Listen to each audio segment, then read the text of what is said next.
of the San Antonio College Faculty Senate. This meeting is open to the public, except executive sessions, which, if necessary, are the final agenda item. Faculty Senate is a representative body elected to promote and participate in shared governance with our college and district administration. As a reminder to guests and senators, this meeting is being both recorded and photographed. Welcome. We do have a few guests with us here today to discuss some of the items on our agenda and add more context as needed. First item is the approval of the minutes. So the minutes were sent out with the meeting invite. Hopefully we've had a chance to look them over. They are being shared in the Zoom screen for those of you in Zoom.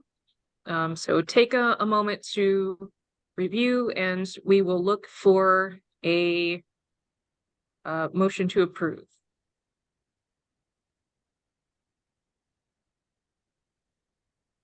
There is one area where it was some clarification. The citizens to be heard, Dominic Yanis, speaker. Did I spell the name right? You know what? When I wrote it down, I went to research that and I did. Okay. To be amended.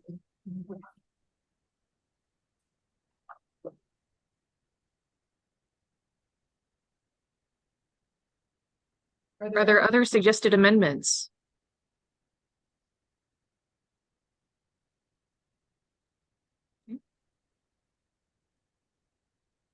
Do we have a motion to approve?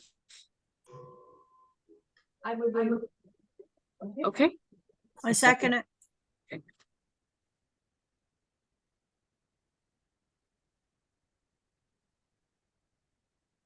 Okay, next item, the Board of Trustees reports. Dr. Schul and Dr. Douglas. Yes. Please feel free to share. Okay. First they had the invocation. It was done by Dr. Melissa Weatherby.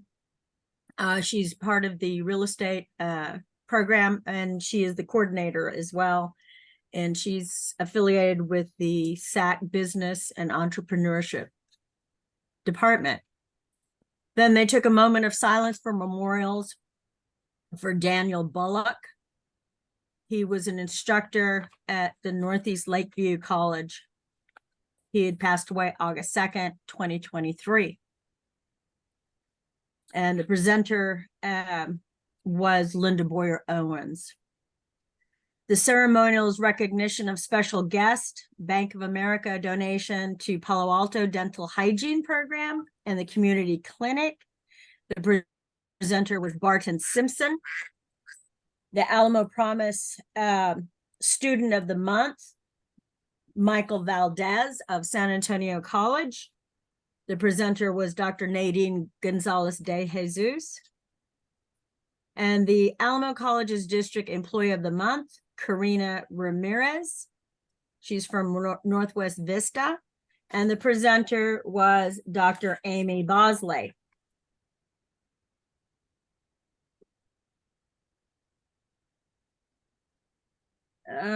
Recognition of the service, Alamo College's Business District retirees. La Fiesta del Sol celebrate the sun at San Antonio College. The presenter was Rick Varner and Ken Slavin. The new business, they had a discussion on possible action in granting emeritus status to Patricia Parma, who was present. The presenter was Dr. Adina Silva.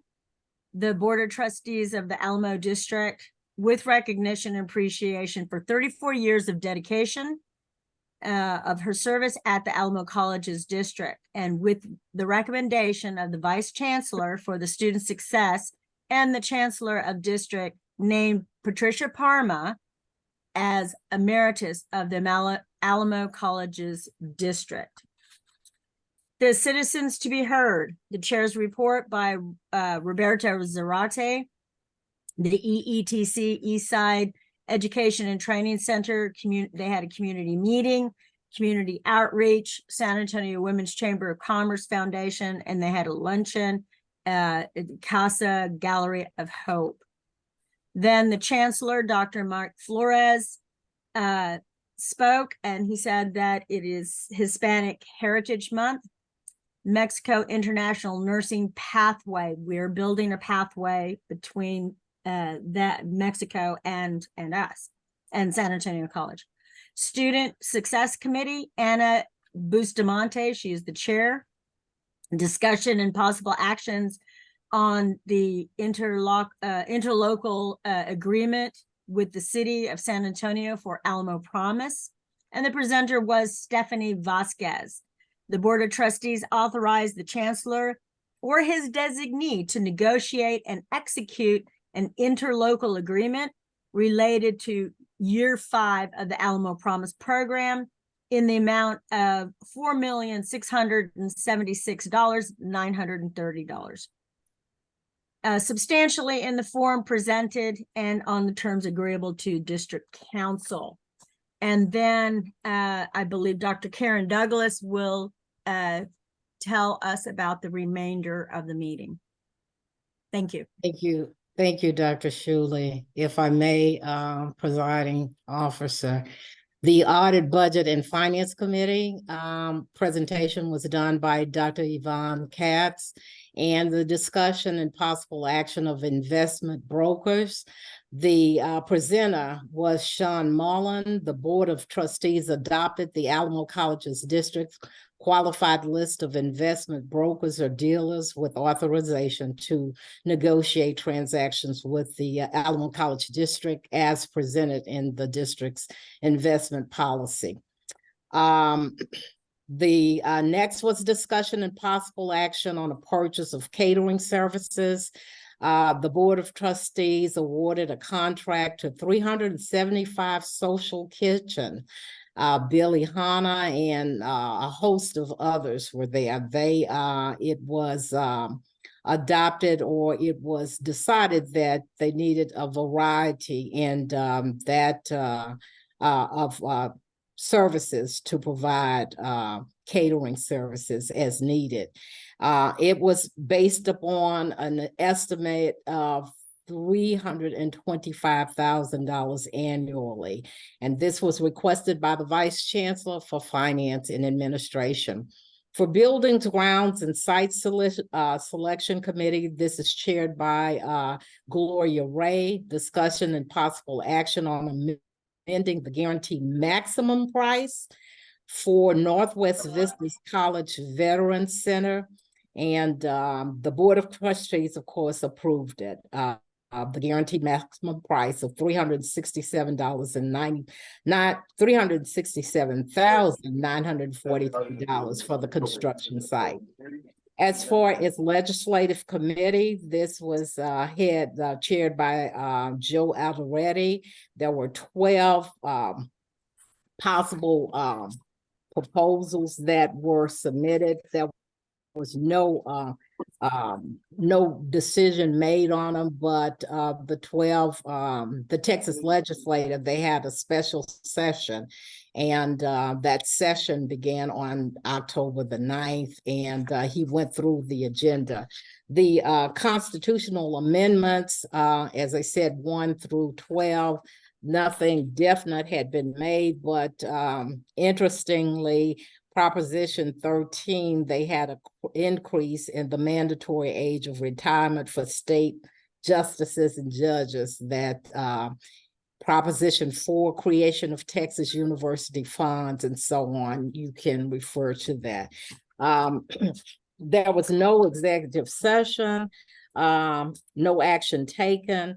And the meeting was reconvened, and discussion and possible action on items discussed in the executive session, which was none.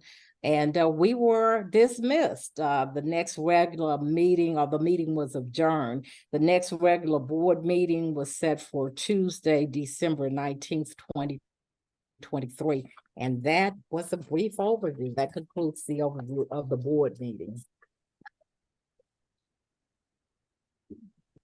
Great, thank you both very much. Were there any comments on any of the items from the Board of Trustees?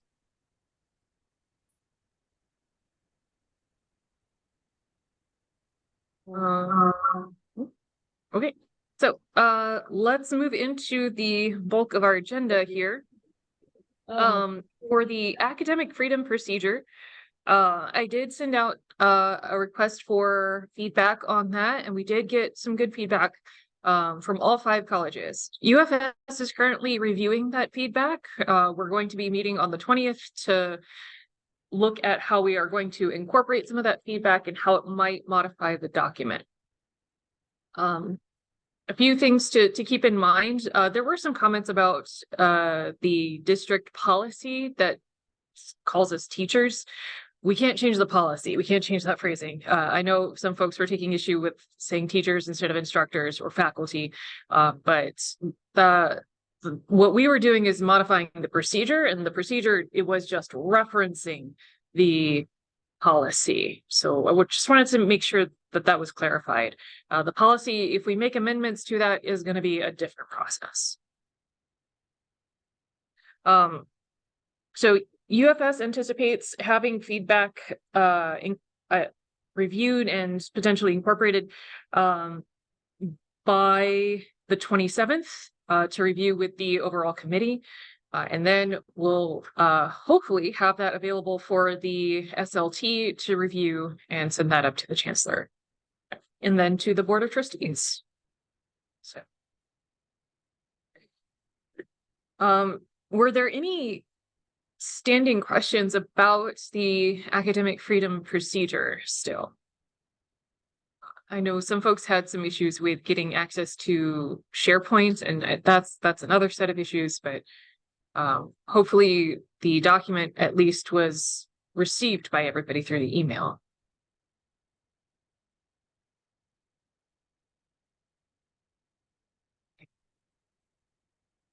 Okay, then I will keep you all posted on what updates come out of that. Okay, next we have some discussion about the Palestine 101 event that was hosted last month. Several of the history faculty have put forth statements about things that occurred during the process of coming up with the event, trying to enact the event, and then the fallout from that. So this is something that I think as a Senate, we should be talking about, we should be reviewing, because this is an important aspect of, again, academic freedom and how we operate on the college. And we want to make sure that everyone is clear on the expectations and the policies that are in place, both to protect us and to make sure that we're all in alignment with it and we understand the policies that are in place. We also want to make sure that our administration understands these policies, and that is part of the discussions that we've been having. So the faculty have kindly provided statements for us to review as a Senate body. I again want to reiterate that these statements were provided with the understanding that we would not distribute them any further without permission. So please do not be forwarding these to anybody else outside of the Senate unless you specifically contact that faculty member who provided the statement and request their permission to do so. As you can imagine, this is a sensitive topic, and we want to make sure that the parties involved have good intentions. I can provide a general summary, which I've tried to composite from multiple statements across the board. My understanding is that, see, this would have been October, the Friday before Halloween. Yes. So Friday before Halloween, or 2 Fridays before Halloween. Yes. Right. Because the event was supposed to take place on the 26th. Okay. So the Friday, 2 Fridays before Halloween, the history faculty several of the history faculty got together to begin planning an event to talk to students, staff, faculty about the events that are happening in Palestine and some of the history to provide context for the events that are happening in Palestine. They drafted a flyer, they sent out messages to their students. Several of the faculty even planned to use their class time to attend the event and have their students attend the event as part of their course. The flyer was sent out to students and correct me if I'm wrong, but it was also sent to one of the VPs for approval, VPSS, or no? Okay. Yeah, I can speak to that. That 'cause I sent the flyer and sent it out. It was because we're not getting an honorarium or anything. We did not Not need need to to get get approval from from the VP of the student success success who normally who oversees buildings and building. such. But I sent it out to my my chair, chair, who who then then disseminated disseminated it it within our our department. department. I sent it to To individual faculty that I know on campus. and And I sent it to the Office of Student Life, because they sometimes disseminate flyers about students' events, even if they're not organized by OSL. And I asked them to spread the word if they were able to, and I also asked that PR with understanding that they probably put the Staff Talk newsletter on short notice, so that's where it is. I appreciate that. So the flyer was sent out to the mainly students, with the intent to invite a wide audience to attend this talk. A guest speaker was invited, but without an honorarium. The flyer included a blurb about what it was a historical context, and a discussion specifically about Palestine and the events leading up to it. And the original title of it was Teach In for Palestine. The narratives that I've been getting from faculty and administration sort of diverge here. To put it nicely. So at some point, the VPAS, Dr. Rincones, whether she was told to do this or was acting of her own volition, that is where I am getting conflicting information. But she did intervene. She told the chair of the history faculty to put a hold on the event, that it was going to be postponed to discuss some potential controversy with the title. And so they started proposing some changes to the title, which included completely removing the word Palestine and replacing it with Middle East. So a discussion on topics in the Middle East, current crisis in the Middle East. And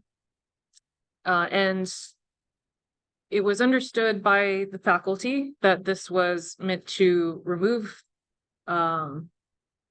Palestine from the title. But then they were receiving conflicting information during a meeting with Dr. Rincones on Monday that the issue was with the word teach in, right? So there was conflicting information coming to them about what was the controversy of the title.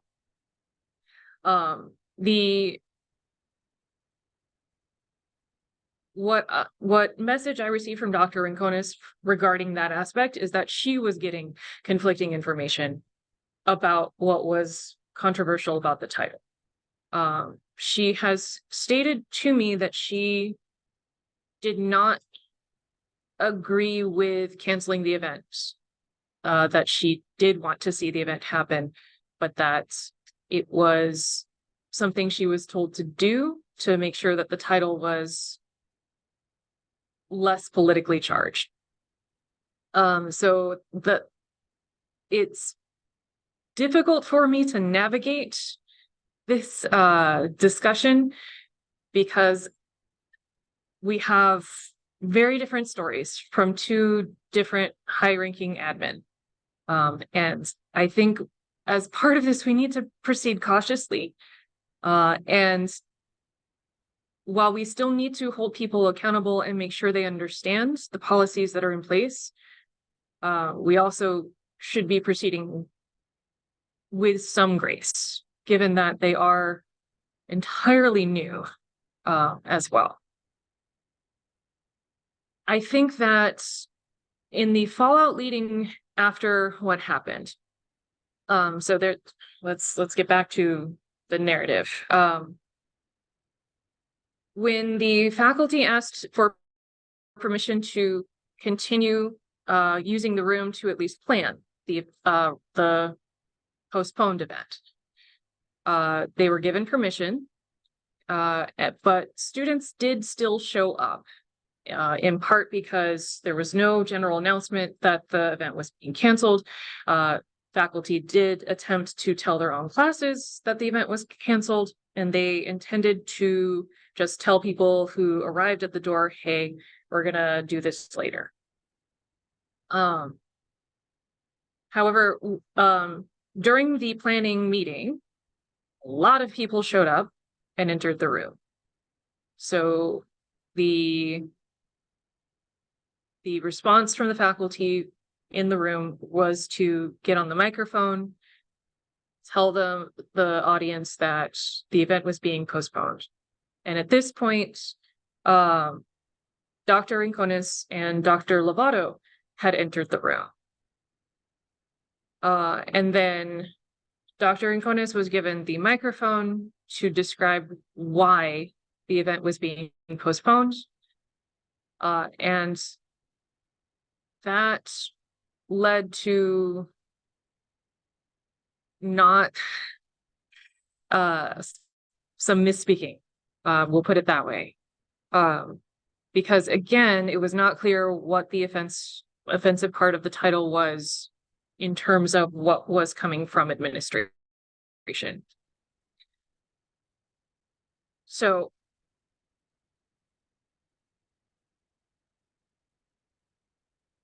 the follow-up to that, several of the faculty mentioned that they were receiving HR investigations. My understanding is that those have since been dropped. Is that fair to say? Or Is it in writing? I understand Yeah, I think it's been verbally verbally. suggested, but nothing official yet. Okay. Please, let us know if you run into other issues. The discussion that I had with Dr. Rincones is that she never intended for HR investigations to occur, and that she was not going to sign anything. That is the information that I received from her verbally. Again, verbal discussion.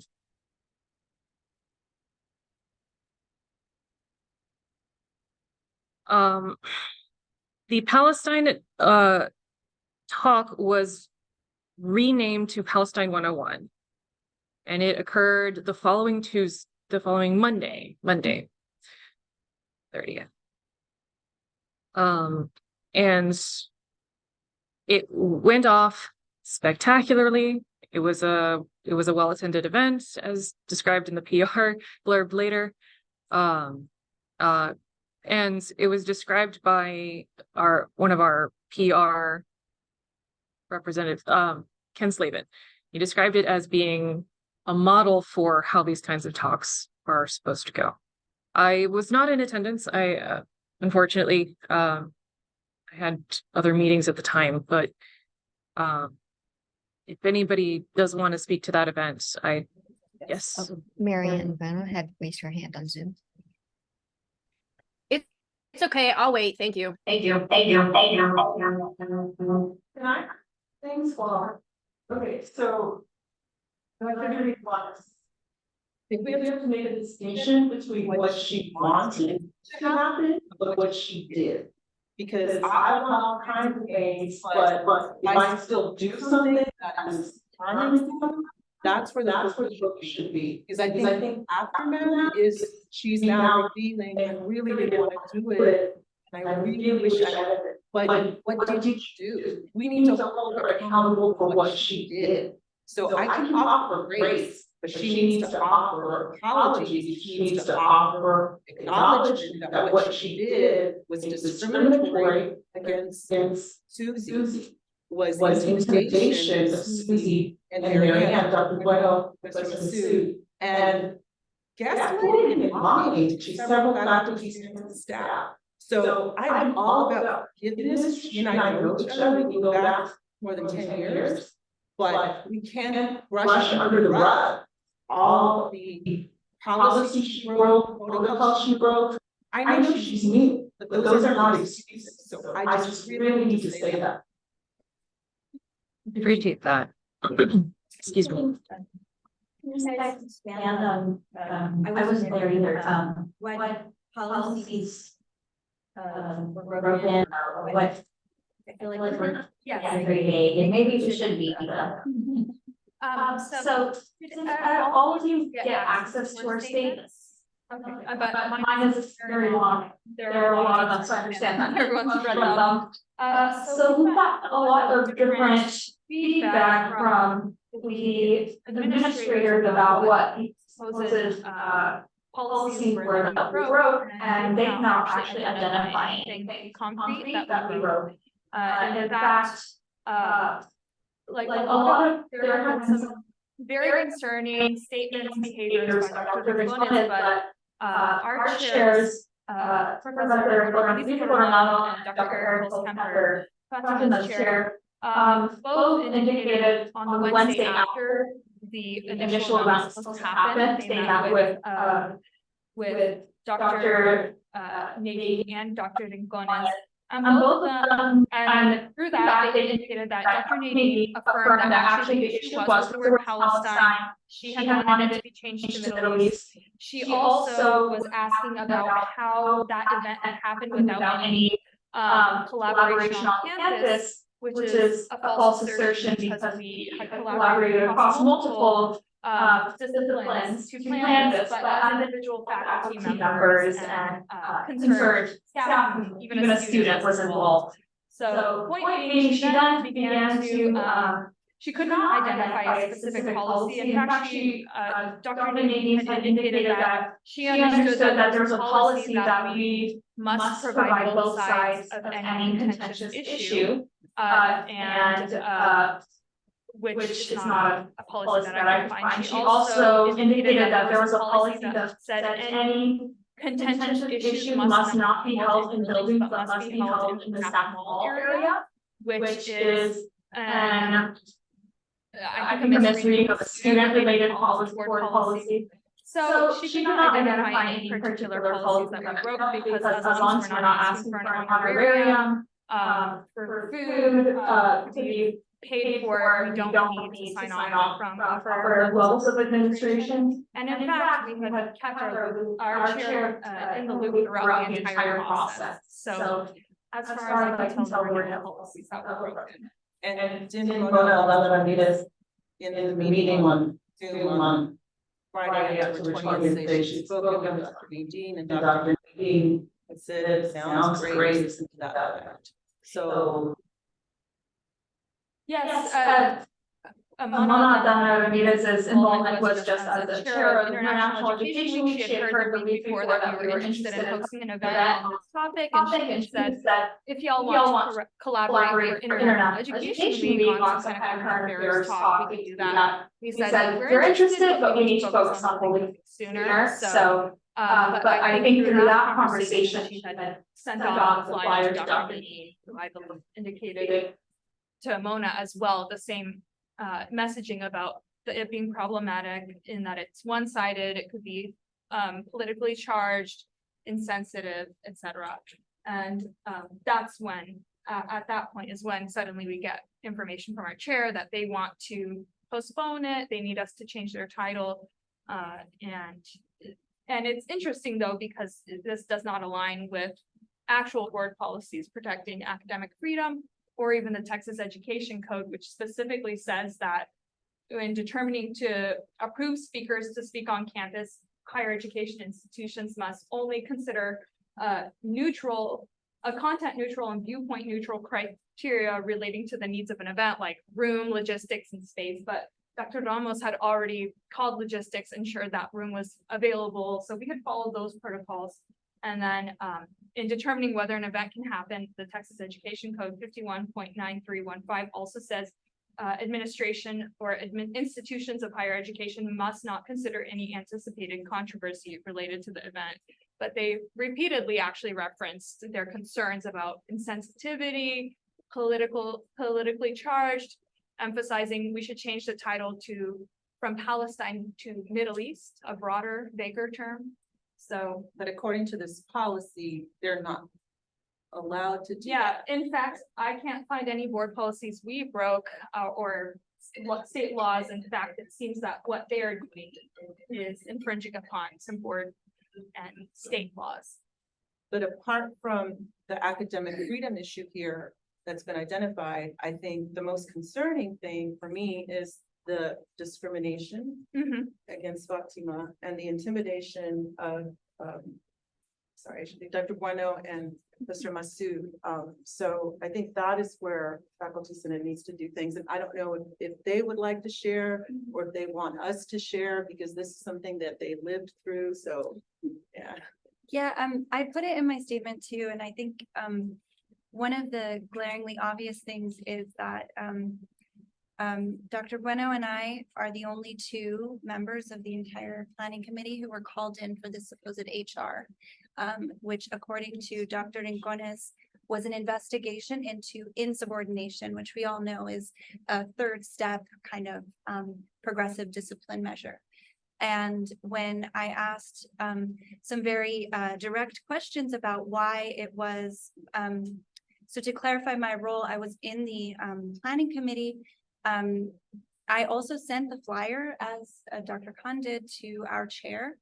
But beyond that, the only other thing I participated in was providing the speaker, who was Maureen Kaki. She's a well-known activist in our area for Palestine rights and immigration rights, among other things that she does.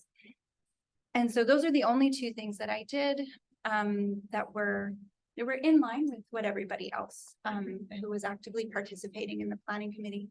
And when I told Dr. Can we backtrack real quick, just so in the room was Dr. Rincones, Joffrey Miller, and Fatima. Yes, this In is on Friday, October 27th. So after the event originally had been postponed, on Wednesday, I received an email just with a blank invite from Dr. Rincones with Dr. Joffrey Miller, not CCing my chair.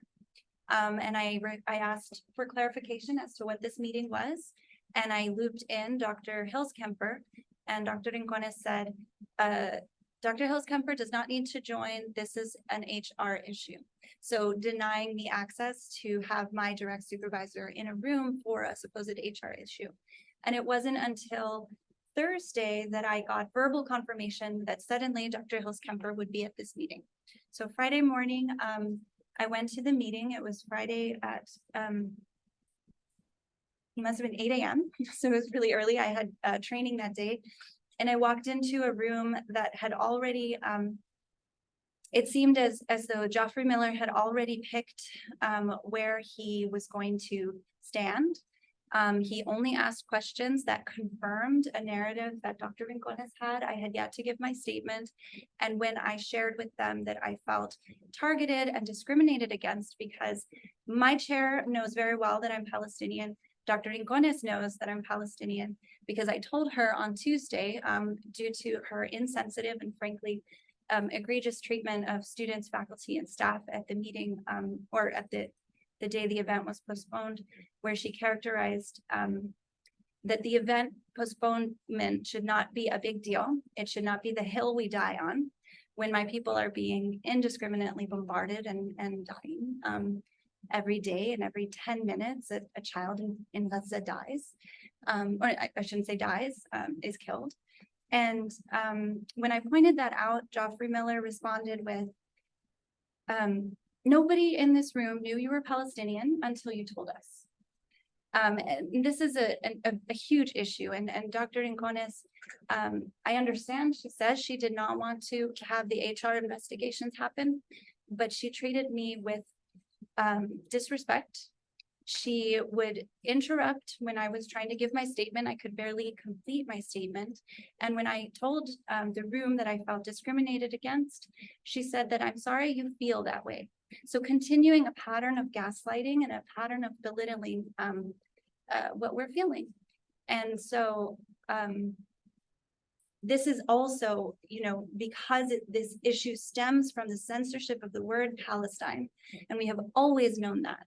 So I think it to just clarify, yes, the event that eventually got put on is called Palestine 101. The reason that happened is that in a phone call on Monday, October 23rd, the phone call that Dr. Rincones announced that the postponement had to happen, she characterized the politically charged aspect of the event title being Teach In. And when I questioned her on it, and I said, if teach in is the politically charged word, would you approve a title called Palestine 101? Because, you know, teach in, we remove it. And she said yes. So I don't want that to be lost, that just because the event went on as Palestine 101, it is my belief that the reason that was allowed to happen is that they realized that I had been targeted, I had been discriminated against, and all of this was censorship of the word Palestine, which follows a national pattern of censorship of Palestine, of censorship of student groups related to Palestine in many universities and colleges around the United States. And I think the only reason it stayed the way it went with the title Palestine 101, and the only reason these things were allowed to move on as they went is because they know on some level that it was a censorship issue. And in part of that, I was sort of the collateral of being discriminated against. And that's all tied in, and we can't look at it without looking at that too. Yes, and if I might add as well, I want to echo that we were told repeatedly on the phone call at 6 p.m. with Dr. Rincones, and then as well in our meeting, post-cancellation meeting that was supposed to happen at the originally scheduled event time, Dr. Rincones told all the students, faculty, and staff who were there that the problem was the word teach-in. And then later backtracked this, and then as our chairs conveyed, it came more clearly down that Dr. Nadine had felt that it was the problem. The problem was Palestine. Therefore, why they both of them kept suggesting Middle East as a replacement. And then we, during that post-cancellation discussion with students who stayed behind after the cancellation announcement, we confirmed with Dr. Rincones, okay, so if the problem is really teaching, will you accept Palestine 101? In her phone call, she had repeatedly said, you can try, as if there's some kind of approval process to come up with a title of an event that it ultimately is their decision. So she never even fully affirmed that. But then during, I mocked up a new flyer with Palestine 101, asked her, is this okay? Because she had repeatedly said, the content of the narrative of the flyer is fine, it's just the title. And so she verbally approved that. So I sent that new flyer addition to my chair, who sent it up to Dean Lee, who would send it up the chain later that afternoon to get approval on it, since she verbally approved it. And my chair responded that Dr. Nadine wanted to see our complete plan for any future events on this topic before we could sign off on holding this new event. And I have the original flyer right here. It says Teach In for Palestine. As you can see here, it says the narrative is you're invited to the first event in a series of campus-wide conversations about the historical context of the present crisis in Palestine.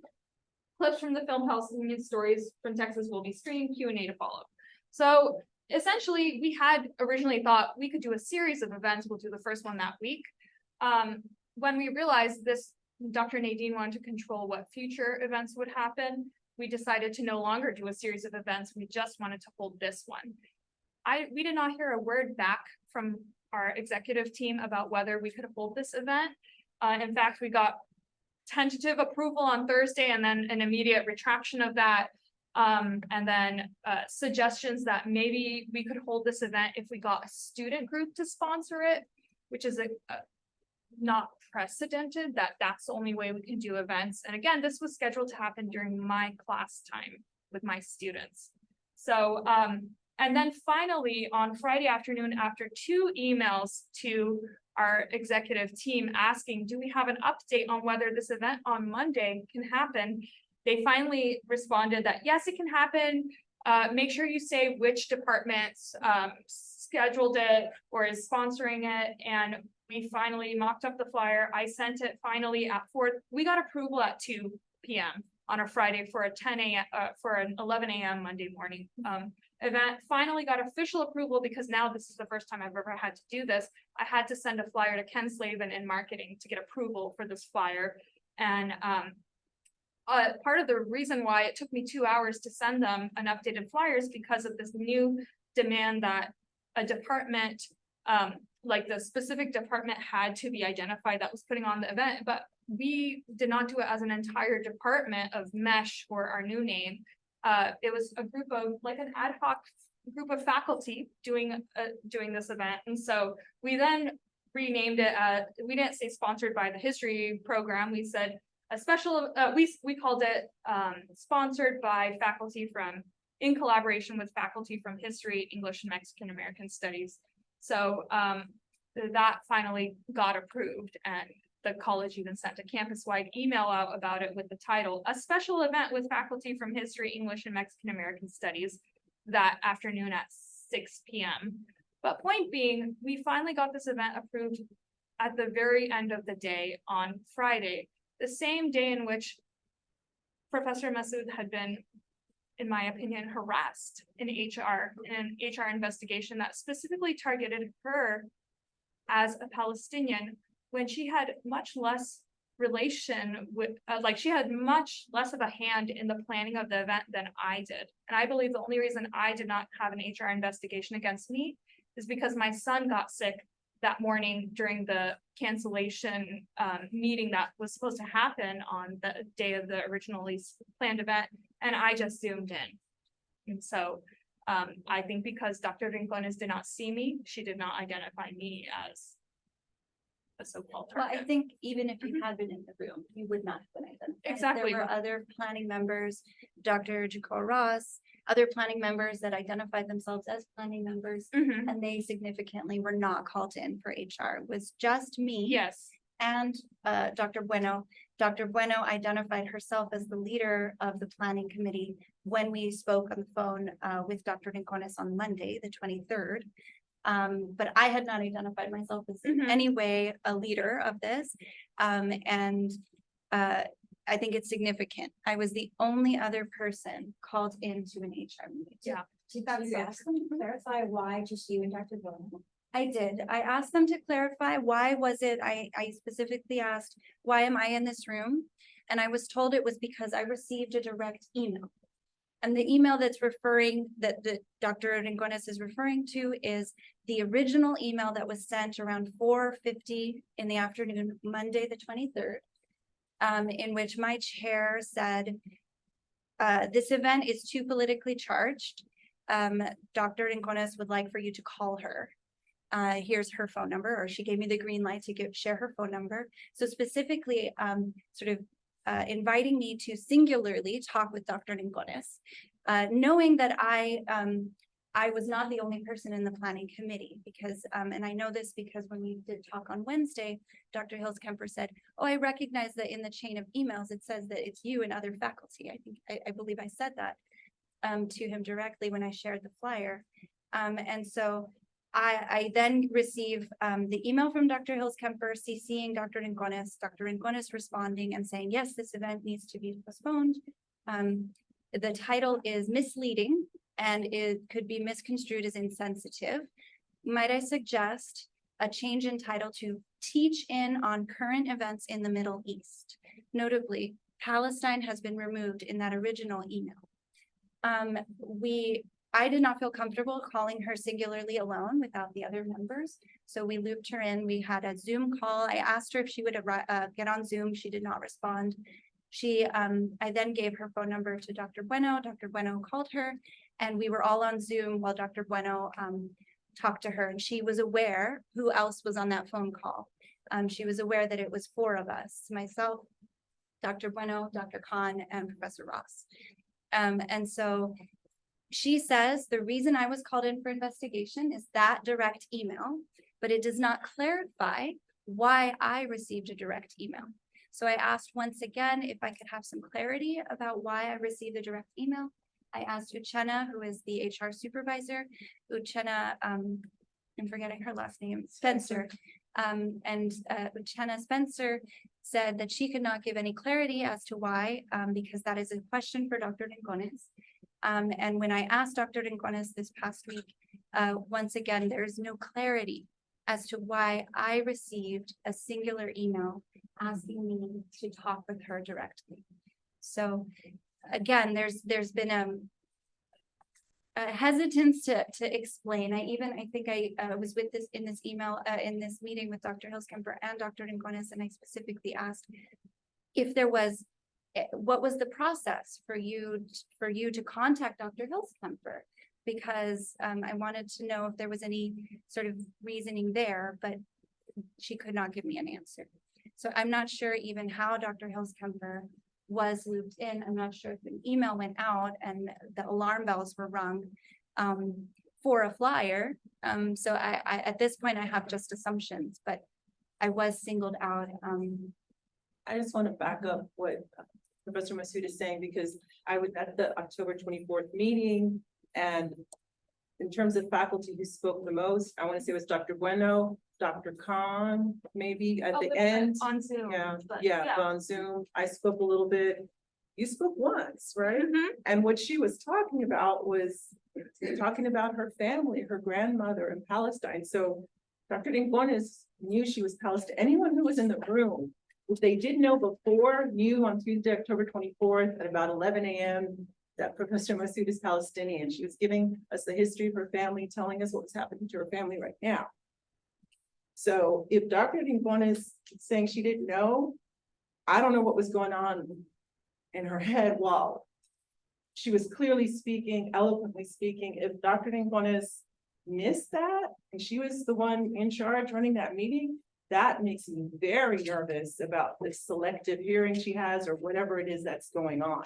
Because it was super, super clear she's Palestinian. And so to hear the next day that it was just Dr. Bueno, Professor Masood being called in, I was like, why wasn't Dr. Khan? She made the flyer, not to put you on the spot, but you know, the whole, because Dr. Rincones was telling me on October 25th, Wednesday, the problem was the whole title, teaching Palestine, not that we're teaching. If you all had said about or on instead of for. So if anything, I'm like, all right, so then there is targeting here in my interpretation as well. So I just wanted to back up what Professor Masood said. And I don't know if Dr. Bueno, she also was the other person called in, and There's a rumor that at some point someone called campus. oh, that's a whole nother part. Yes. Yeah, Well, we don't want to take all. I think we should probably leave that discussion for a later time. but I The do think Dr. incident. Bueno, if she wants to, because she had a. I don't know what to call it. Complimentary, I don't know. Dr. Bueno, are you there? Do you want to share anything? I'm here. All I will say is a lot, actually. No, I'm not really going to try to talk too much. While I appreciate the request for faculty to offer administration space and grace right now, I need to emphasize that is what we have been doing for the past month. We have not escalated anything. Administration, every step of the way, escalated their attack on us. Dr. Rincones, I mean, I have not seen it in writing that she actually was not okay with postponing the event. We just have her words telling us this, as Dr. Ramos said, after the fact. And I do want to highlight whether or not Dr. Rincones was doing Dr. Nadine's bidding, Dr. Rincones's behavior at best is embarrassing. At worst, utterly unprofessional. She attempted to intimidate me. She attempted to shame me, and she attempted to gaslight me, insisting that the event on Tuesday, October 24th happened. It happened, Marianne. The people were in the room. The Zoom was on. The speaker was there. You had the event. As if I'm delusional? I'm not.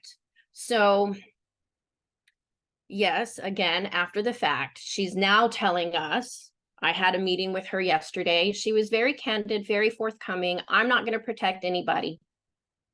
But she was very candid that she behaved the way she did because she was following Dr. Nadine's directives. She said it multiple times. She did not seem to understand my point in telling her, I understand that, but you did not have to behave the way you did. You did not have to harass Fatima, Professor Masood, target her. Rincones did not have to attempt to intimidate me, shame me, and gaslight me. She has agency. She chose those patterns of behavior. Beginning of the meeting, she told you you were unprofessional, insubordinate, and utterly disrespectful. When in fact, that is how they have been behaving this whole time. Dr. Nadine, Dr. Rincones, Dr. Hong, and Dr. Lovato. All of them are implicated. Even though they will make the argument they were merely following directives from Dr. Nadine. And there's so many more details, but you all have, the Senate members have our statements. But I just want to emphasize, every single person at the VP level and up is implicated in this fallout. Thank you. I was gonna say, if anyone wants to see the police report, I have a copy.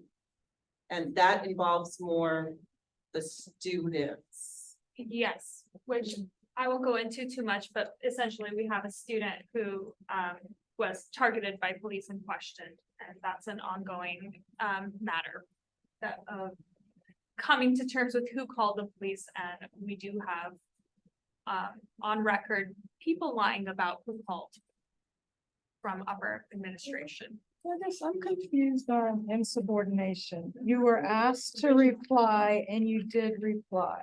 So where is the insubordination? They're arguing that, as Dr. Bueno shared, they're arguing that the event on the 24th happened. That was the original argument. In our conversation on the 23rd, so our event was supposed to happen at 11 a.m. on the 24th. We spoke with Dr. Rincones around 6:30 the night before. And she had made many suggestions. It suggested you change the title. It suggested that you put a sign on the door that tells students it's canceled. But she never gave a directive. However, I specifically asked her, if we use the room that we have reserved and students happen to come into the room and ask questions, is that going to be a problem? And she said, no, I don't think so. It's not going to be a problem. We were never told to not go in the room. We were never told to close the doors. We were never told that we could not engage and talk with students. But after the postponement and after Dr. Rincones spoke so brashly with the students and upset them, that's when a lot of things started, I think, unfolding. And that's when she started saying that she had given like a direct command: do not talk to the students, close the doors, do not go in the room. When, four other people in the conversation have been saying, you never said that. And so that's how she is characterizing the insubordination. So even though Mary Ann stood up and said the event's canceled, and most people left. Yep. No education happened that day, the 24th. We never said the word Palestine even that day. To jump in and say that, since you're not getting any results, I have had to go report, Dr. Eliani, student success, for her changing, my syllabus without my approval and allowing students to, oh, well, don't give them a 0, give them a grade, the highest grade to get is a 70 and blah, blah, blah. So they disrespect completely, her faculty syllabus. But I had to go to district to get action. And I think you all need to go to district like Nina, Nina Sosa, SOSA, at district HR. She's the HR director. And see what else you can do, because you're just going around in circles here at SAC. So if you go to district, you will be heard and things will happen. And, you know, I had to file a formal grievance against Eliani. So like you could do the same thing with these people, because it's a pattern. This isn't the first time that Stella Lovato and who was the other person, Rincones, this isn't the first time they do that. It's a pattern. So it needs to be stopped, but we can't stop it at the SAC level. So if you could please, you know, I mean, even email, you can call Nina Sosa or email her at nsosa1@alamo.edu. You know, I think that's what you should do. Thank you. Yeah, district is already involved. The person you named has been contacted. And they didn't put anything in writing in that request, right? So the only request we received in writing was the event must be postponed, which we never disagreed with.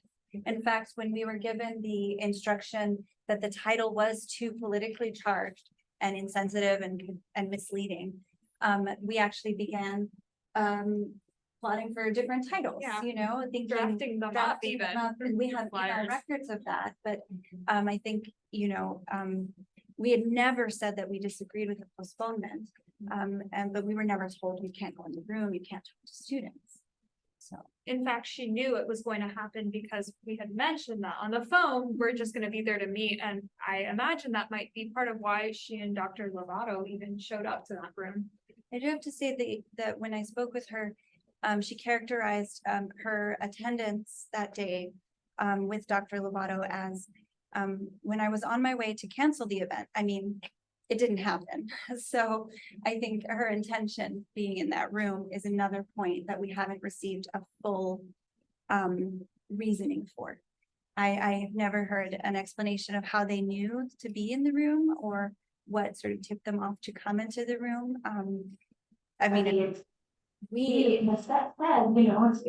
problem if we're in that room and if students, I think I even characterized it as, would it be a problem because I know students are interested in this event, and them recognizing it's going to be postponed, they might have questions. Right. Is it going to be a problem if we're in the area and we allow students to ask questions? And she said, no, I don't think so. I was told that the police notified the president.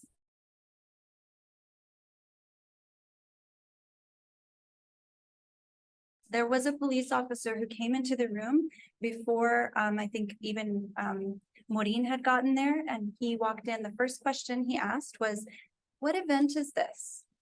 And we told him there's no event. It's been postponed. We're here to meet with the planning committee. And then he said something to the effect of, oh, I was looking for a new student orientation. We all know why he was there, and I have never received, I even mentioned that in my Friday meeting with Dr. Rincones. You can find that police officer. I recognize his face. I didn't get his name. And you can find that police officer and ask him. We told them it was postponed. But the fact that he was there, it was not lost on me at least, that suddenly a police officer doesn't remember what room he needs to be in, and they're supposed to be protecting our students. So that is another thing in this constellation of how the administration approaches without asking questions, assuming already that we are at fault. One thing I wanted to add real quick, I think Dr. Bueno told me that on Wednesday, November 15th, when she met with Dr. Rincones, correct me if I'm wrong, Dr. Bueno, that Dr. Rincones in that meeting was now saying that the event didn't happen. So it's like, I feel like I've got whiplash, like first, like, it did happen, and now 2 weeks later, oh no, well, it didn't happen. It's like, well, wait, you were gonna accuse Dr. Bueno and Professor Massoud of insubordination because you were saying it did happen on October 26th. Now, November 15th, you're saying it didn't happen and acting like they're supposed to know that. How are you supposed to defend yourself when the person accusing you of something keeps changing their story and essentially lying? I would be scared for my job. Well, the good thing is you haven't received any kind of, write-up or anything. So they probably wanted to go away. Do you think they just panicked? I think they definitely panicked because my meeting on the Friday that suddenly the event at the end of that day was approved was because I told them I feel targeted and discriminated against as the only Palestinian on the planning committee and the only other person being investigated. So I do think they panicked. But I think it's been a series of reactionary decisions that are grounded in anti-Arab bigotry and anti-Palestinian bigotry. Well, if it's not, it certainly comes off that way, right? And it could just be panic or like, oh my gosh, it's gonna blow up. And that's a shame because they didn't trust you all and trust our students. And The students were madder than we I were. bet. We were actually. I'm sure they were. Actually, I couldn't believe some of the things they were telling Dr. Inglis. We've had many controversial political forums on this campus. And it's just really very sad. So if they had trouble with the title, and there's a lot of things around on this Steele, the New York Times Learning Network, they have teaching about the Israel-Hamas war. If it had a 50-50 title like that, are they saying they would have none of this would have happened? If we had put the word Israel in the title.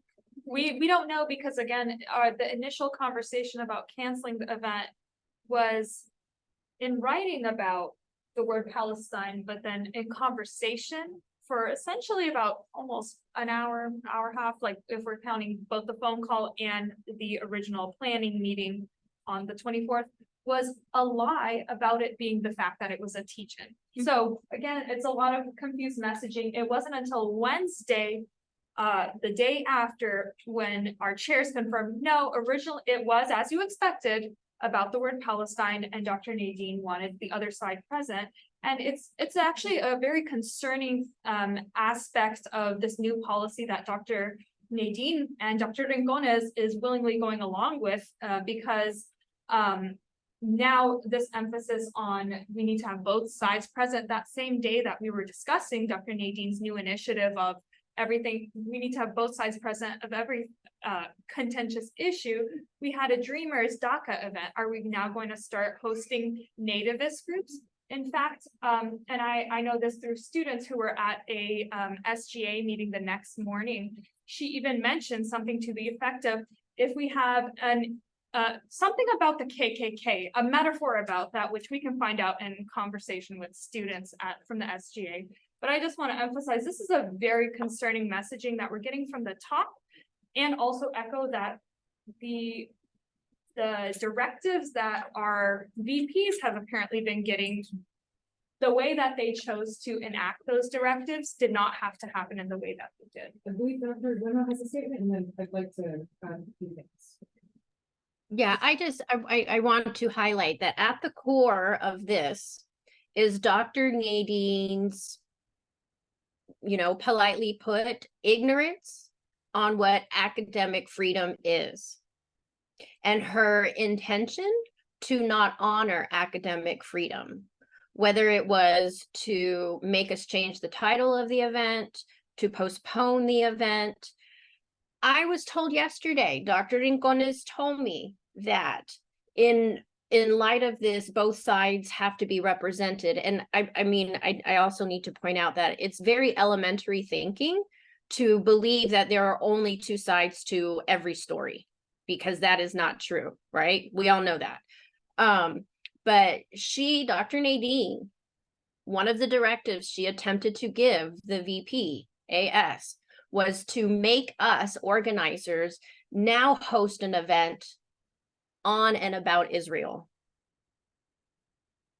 So now also Dr. Nadine is attempting to impose topics that we are supposed to present on while violating our academic freedom. And Dr. Rincones, again, she's saying that she's following directives.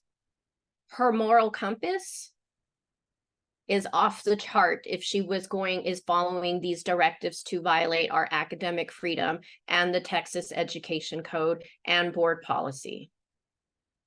That is a failure in leadership. Thank you. Can you hear me okay if I just talk with the microphone on the other computer? Zoom? Can you all hear me if I just talk through the microphone on the other computer?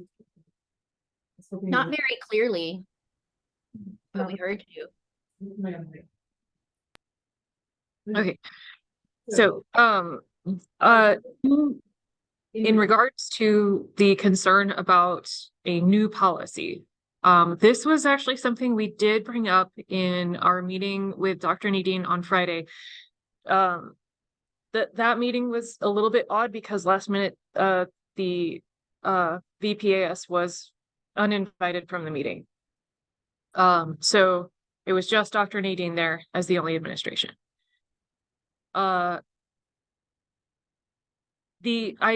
Yes.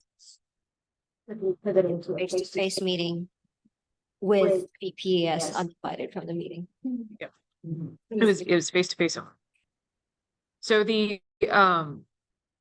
so I did ask in the context of this, are we foreseeing a new policy being written here, being included in the approval of events? And she said no. Correct me if I'm misremembering that. Those of you. Okay, you're on track. So it was verbal. That's also why I asked folks who were present to do a little write-up on what they remember from the meeting. She said, no, we have current policies in place that should uphold that. I do have a concern though that along with what you were saying, she did seem to emphasize that events must always present both sides at the same time. And I think that's a misunderstanding of the intent behind the board policy, because as we've been saying here, the board policy regarding neutral content consideration is that we cannot prevent these talks from taking place. So it's perfectly fine for someone to host an event for the Israeli side. That is completely fine. We cannot prevent that from happening. We shouldn't prevent it from happening. Just like we shouldn't prevent events for Palestine from happening. And if the concern is about the preposition, it's about understanding Palestine. It's about understanding Israel and the conflict involved here. So again, going back to the policy is about allowing for a side to be heard. It doesn't have to be both sides at the same time. I think that as academics and as folks who are experts in our fields, such as folks who have done dissertations on the events in Palestine, or not current, maybe not current events, but historical events in Palestine, that we would be trusted to have that kind of nuance, to be able to present the narrative with an understanding of other arguments exist, other sides exist, but this is the story that we're going to discuss today. That is what our board policy is, to my understanding. This morning, UFS had a meeting with the chancellor. Dr. Flores has been made aware of this. He has been made aware. I did ask him, because in the context of House Bill 17 and how there's been a movement to restrict the content that we can discuss. He mentioned that students can request any guest speakers they want and still bring them in. And I asked, I noticed that you mentioned student groups specifically. Do faculty still have that ability? And that did get murky.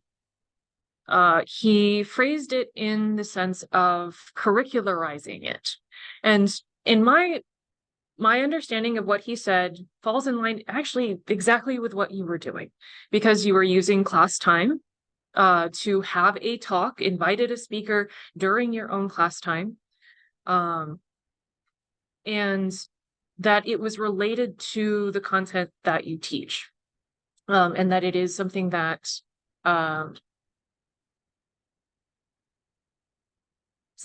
is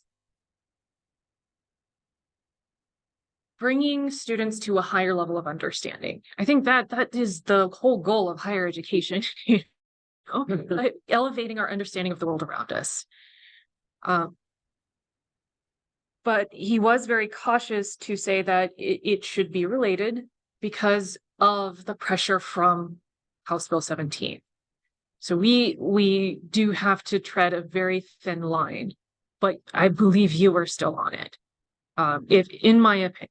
But and also I just want to point out that we're not yet under SB 17 being in effect. So this is all going forward. I can see this, and I do believe it would still hopefully be in line with SB 17 because it does not affect what we can do in our classes, but still they are using laws that have not been put into effect to now, in hindsight, say, oh, that's why it was canceled. That's why we asked suddenly, not through official writing, but through text, do you have a student group who wants to help sponsor it? I think maybe it's more context. So that context, I think, from Dr. Flores may help here. So can I say something about SB 17? Yes. I am the president of TAPI Association of Blacks in Professional. A local chapter, San Antonio. And we wanted to have someone speak from the district about that at a program in January and then, of course, invite the community. This individual told us that in those circumstances at this point, can they be involved in that until the district put into place policies and procedures, because they are so afraid of the consequences. And that did not sit well with me, because here we are at the end of November and January is around the corner. We're going on holiday break and we're going to come back to people wanting to talk and get educated and know what they can and cannot say, because you don't want to put yourself in jeopardy of losing a job. So district needs to really move forward on this issue. And they need to get, faculty and staff involved in whatever it is and not make it a one-sided thing. So I think that we, as a faculty senate, need to be in the mix there as well to make sure that we keep them pretty well on track to what we would like to see done. So, from the faculty senate, I mean, is that something that people are thinking about doing or supporting? I mean, That's something we could do. We could draft a statement describing our stance on the policy in place, right? Obviously we have to abide by district policy, but to clarify the interpretation that we are going to follow and our intent to be aligned with that policy. I think it would be perfectly fair for us to draft a statement of resolution in that regard.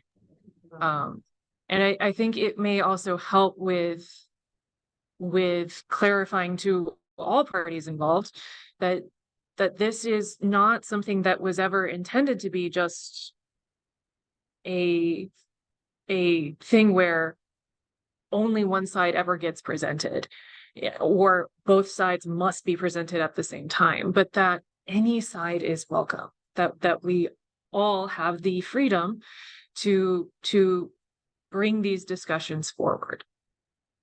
And in this resolution, I would like there to be something in there about HR investigations, because from my understanding, Dr. Lingones is the one who sent the email to Professor Masood and Dr. Bueno. And it seems like she's the one who roped in Joffrey Miller. I guess we'd have to get her side to confirm, but from my conversations with Dr. Bueno, at least, it seemed like Dr. Lingones was at times running that meeting.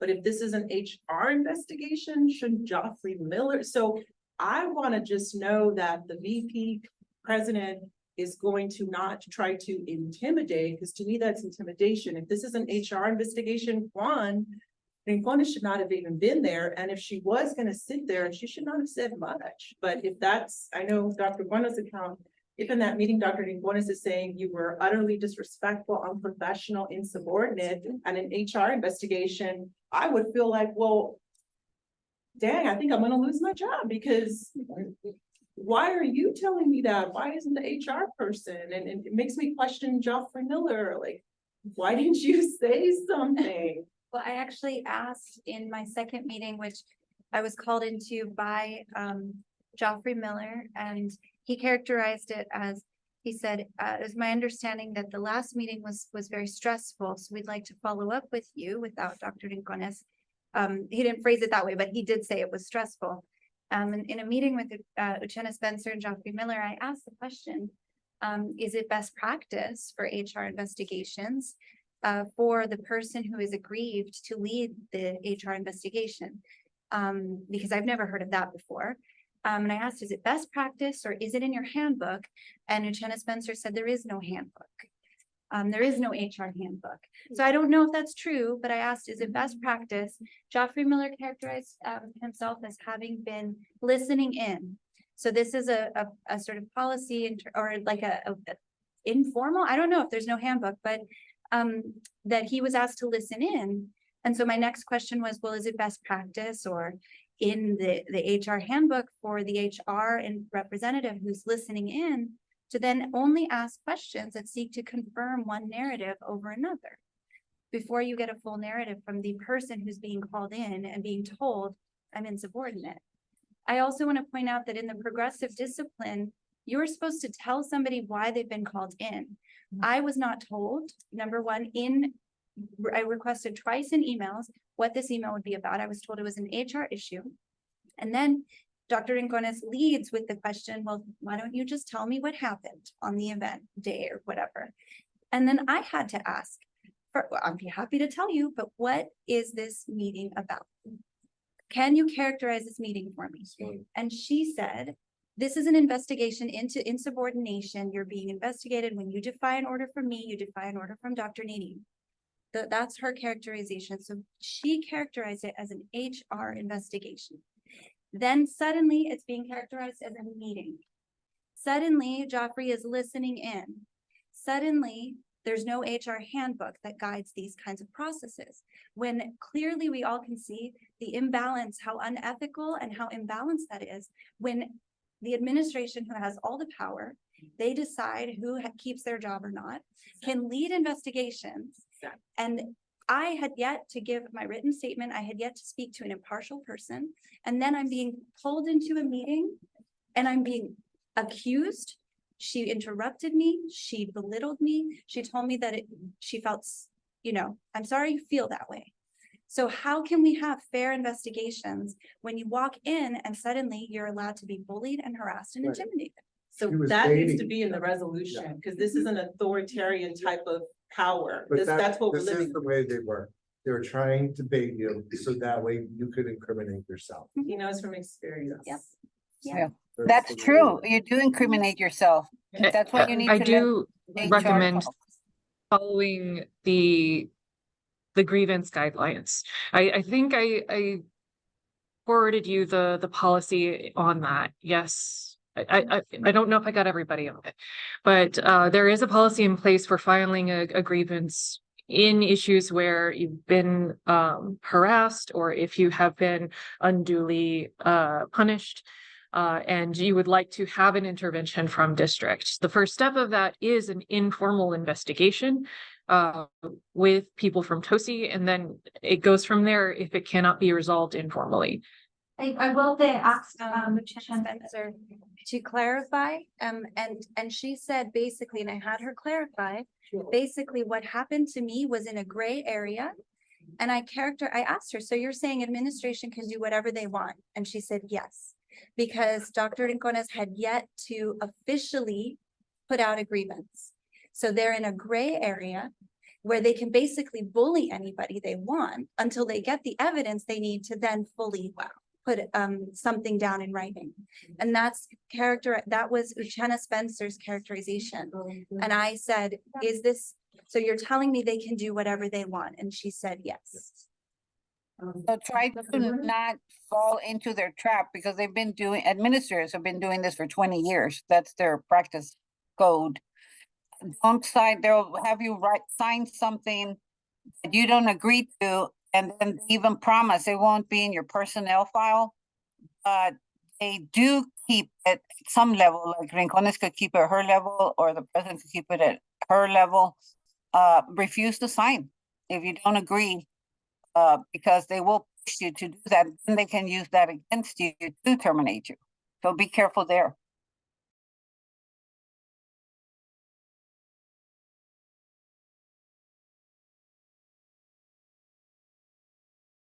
Dr. Brennan, did you? So I just want to provide some evidence, but I want to be clear that I don't believe really anything coming out of administration's mouth right now.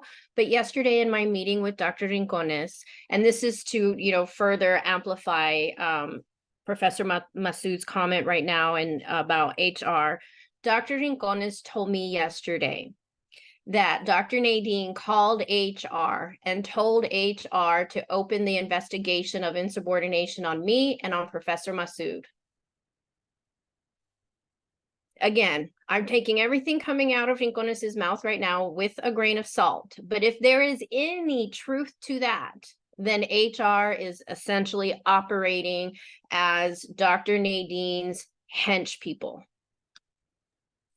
I have to disagree with that. HR is very open, and you should use HR instead of, like Jeffrey Miller, he's no help at all. Just skip him altogether. Ever since he started, he doesn't help faculty at all. So neither has Nina Sosa. Nina Sosa we've reached out to her multiple times and she never responded to any of us. She helped me immensely. She has not reached back out to any of us. Well, then one of you need to go. So I kept trying by email and calls, but I went in person to district and spoke to her, and she had all these questions, and she wrote it all down, and she took care of the situation immediately. So I think you all need to have a conversation with her, or where do you file a formal grievance to beat them at the game of writing you all up for insubordination? I think. Well, there we go. Okay, so sorry, we're messing with the microphones. Well, I'm an ombudsperson investigation. Well, interestingly, Jaco and I are in the Closet Headers Committee, so. Okay. Yeah. So we've had quite a lot to consider here. And again, this is something where district is aware. They're likely to get involved, and you may understand that I am trying to be careful in what I say, just because I'm not entirely sure who is telling the truth. And I don't want to misrepresent any information because I can't always guarantee the information I have is good. So I am trying to give you good information if I know that it's good, and I will try and qualify anything that is secondhand, verbal, not in writing.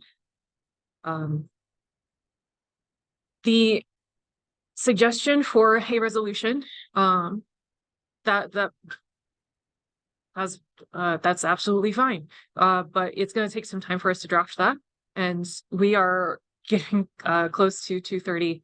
And we have yet to touch on the majority of our agenda. So my recommendation is that we table the discussion for a resolution for another meeting, whether we wait until our next meeting or not. That is going to be, I think, up to the Senate as a body to decide. I can help draft the blog.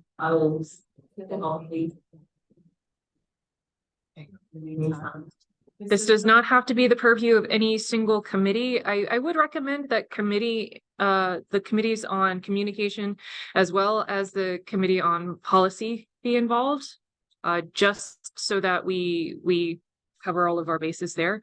But it doesn't have to be any one committee that takes hold of this. This could be ad hoc. So I welcome y'all to start a draft on that if you are so moved, and to collaborate on this. We are going to need to discuss this as a Senate body as a whole and ensure that senators all are able to weigh in on this. It's fine for whomever to write a resolution, and then it comes here. And then a vote will be taken on whether or not the Senate was supportive of it. I do think that it's pressing on us to have this done before the semester ends. So I don't want to wait on that. I know we're working, the Policy and Procedures Committee is working on the bylaws. But I do believe that this has to be addressed. And I would not want it to go on to next year. Our next meeting is December 1st. That's the deadline. Well, I would also add that the Senate does have the ability to meet on an earlier basis if deemed necessary. Special sessions. Although we are technically that would be the first Friday available to us, December 1st, because next week is Thanksgiving. But for the remainder of the items regarding our agenda, we do need to move forward a little bit.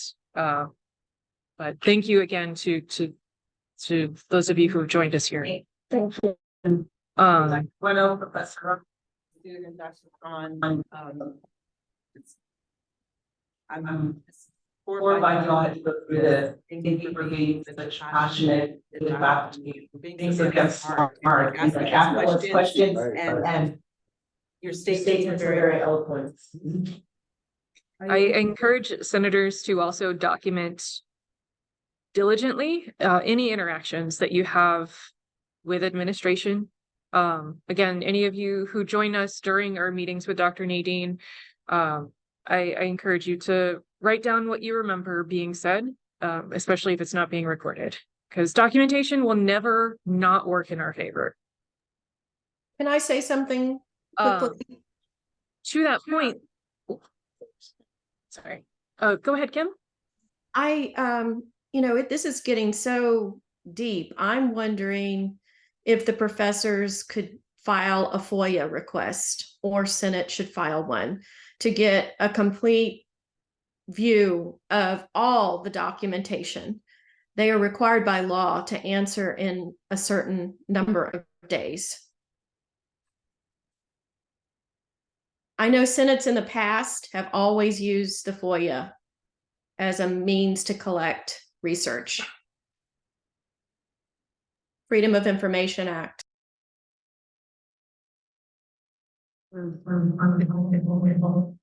I'd like to talk with you more about that, see how that works. Thank you. Thank you. I'm sure others. Thank you. Bye. So the following on the meetings with administration, Dr. Nadine at our last meeting did request that we have a second rounding session with her and invite other faculty to attend. So this would be something that I think would be outside of the normal meetings that the Senate officers have with Dr. Nadine and the other members of the administrative team. So this likely would again be another one-on-one with her. And this would be something that we would have to gauge who would be interested in attending and having a discussion with her. Could we not just have her meet with all of the faculty? I think that members might be better than just another three or four people. I think that would be a good idea to invite her potentially to our next meeting. Maybe not to attend the entire session since we will have other things to discuss, but I think that would at least fulfill her request for that rounding. So Is she asking questions in the rounding, or are we expected to ask questions? So from what I remember from our meeting last Friday is that there were two big topics that she wanted a part two follow-up meeting on. One was intimidation by HR, sitting people down to force them to sign things that they're not willing to sign. And SOBI, I know it's funny, and SOBI issues where there's inconsistencies with how SOBI is applied, and lately it's been citing on an offending student more than protecting the faculty and the class. So SOBI and HR intimidation. And she wanted us to make sure that we tell faculty how much she supports academic freedom and all of that. And you can go, open anytime and private, and it will not be shared with others. Yeah. Thank you. So my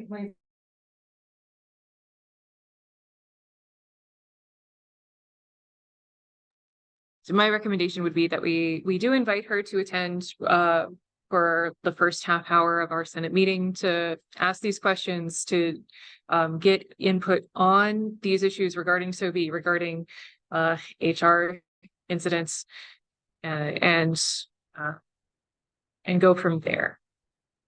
Does that sound agreeable? Okay. I do believe that that part of the meeting will have to not be recorded. So that's understood. Yes, that actually brings up a good point. What we could do is present that as an executive session, which I believe according to the bylaws has to be at the end of the meeting. So we would probably need to think about the timing of that. We'll consider that later. If she's available. If She she's may not be available. That's a good point. She might not be. Have a shorter agenda. And then go into executive session. With the understanding that we'll be discussing. I will send the invite and see what we can do. The rest of the items that I have listed out, I can send in an email.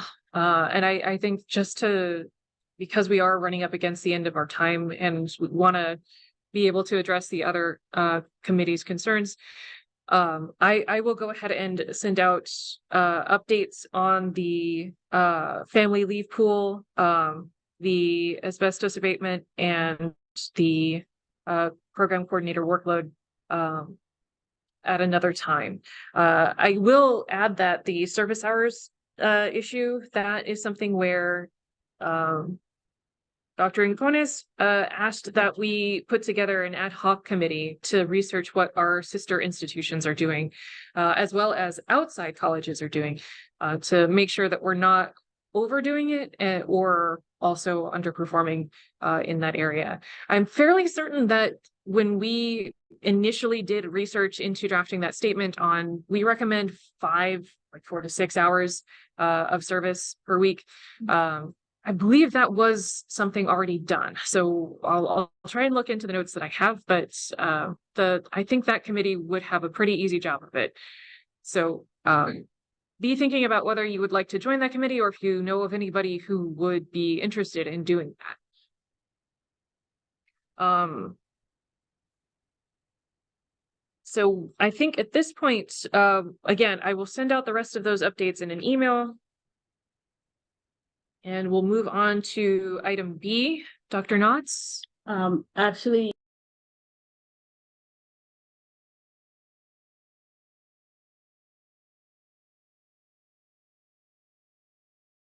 leading what they plan to do for faculty compensation. So until that happens, the committee's at a holding pattern. The other thing that we did ask Dr. Nadine if she might have some information on when they will be asking for faculty to be a part of this compensation plan. And she wasn't aware too much about it, but she said she would look into it and make sure that there is representation from our college on that committee when the time comes. And that's about it. If we could go back up to, what is it, service hours? Ryan spotted something on chat. Could you pull up chat really quick? Yes. Thank you. Yes, Linda pointed out that there is someone who has some knowledge on that. It went full screen and now I don't have the chat window again. There we go. We're good.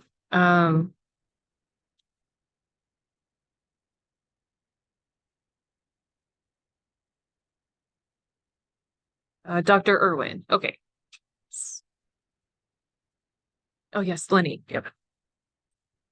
And I did send them the statement that we had drafted back then. So they have that statement. They just want to make sure that the research done on that was documented. This is my understanding of it.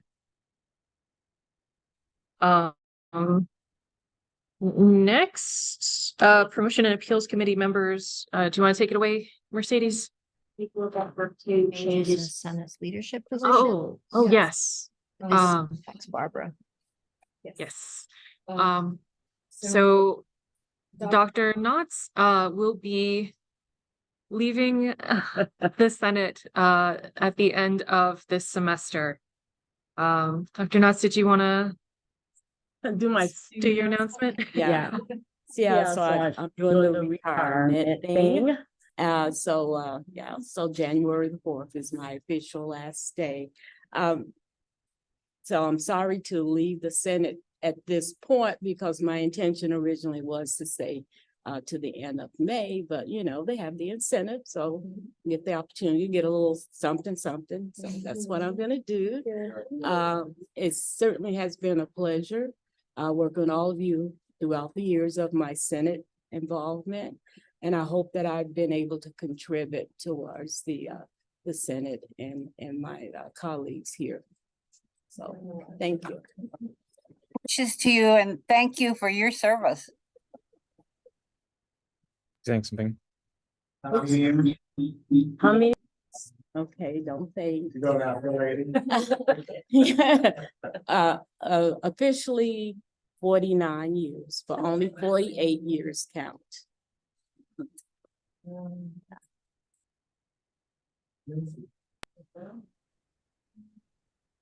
Well, on behalf of Senate and myself, thank you so much for all that you've done.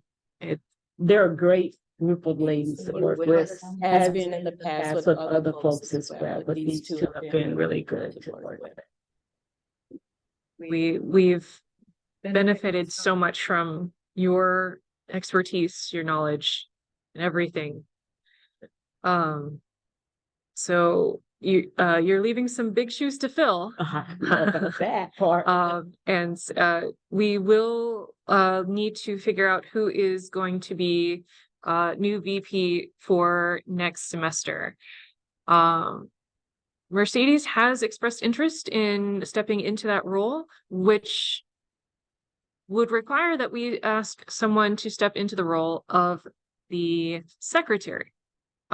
So please be thinking about whether you would like to apply for either of those roles.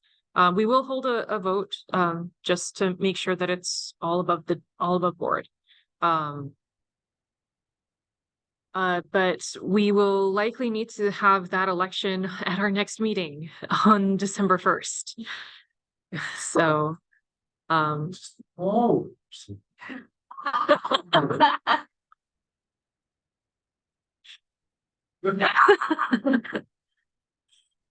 we can't make her do both. Whoever wants to step up to the secretary position, I am very happy to mentor, and I've already started. That's transition folder that we have on Canvas, the how-to folder on things that need to be done from the secretary's perspective.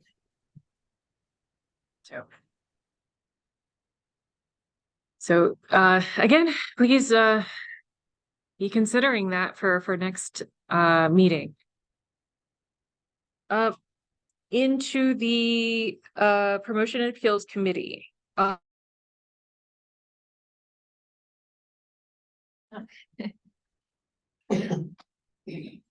Doesn't have a lot of benefits. Okay, so I'll go ahead and talk on this part. We do need 3 more Promotion Appeals Committee members.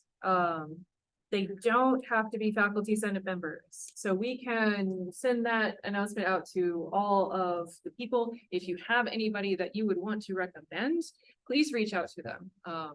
It's not necessarily a committee that meets very often. So it's not, from my understanding, a huge time investment, but it does have a significant purpose. So please consider either nominating yourself or nominating someone that you know. Is everyone eligible? I believe so. I don't think they have to be tenured to serve on this committee. They do not have to be tenured. The tenure and termination appeals committee, though, does. Tenure termination appeals. She's out of here. What's the long-term? Because we don't do tenure anymore. What happened? What's the long-term solution to that committee? That is a very good question. It's just gonna liquidate. So we all. Eventually, when we all die, or retire. Y'all are never gonna die. The last of the unicorns will eventually retire. Right. Yeah. Okay. I was just curious. We'll keep doing it as long as we can. It is 6 semesters, right, Julie? I think you have to be a faculty member for 6 semesters. Serve on the. I would suggest Promotion that the people appeals. have gone through a promotion process at least once to be on it. I would not put instructors on it. So that's just my sense. There's nothing that says that, so. Has an email gone out soliciting nominations for that? For promotion appeals? No, not yet. But I can probably do that in the faculty. And then. Actually, did you want to talk about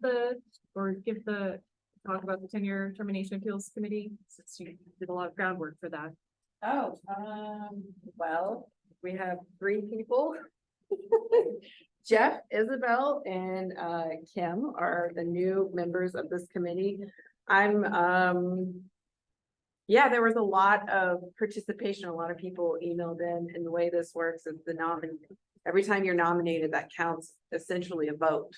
So there's no big voting process. It's just the nominations. They're tallied up, and thankfully there were no tiebreakers or anything that needed to happen. The 3 top people were the 3 said yes, so happy about that. That's it. Thanks. Forgive me all.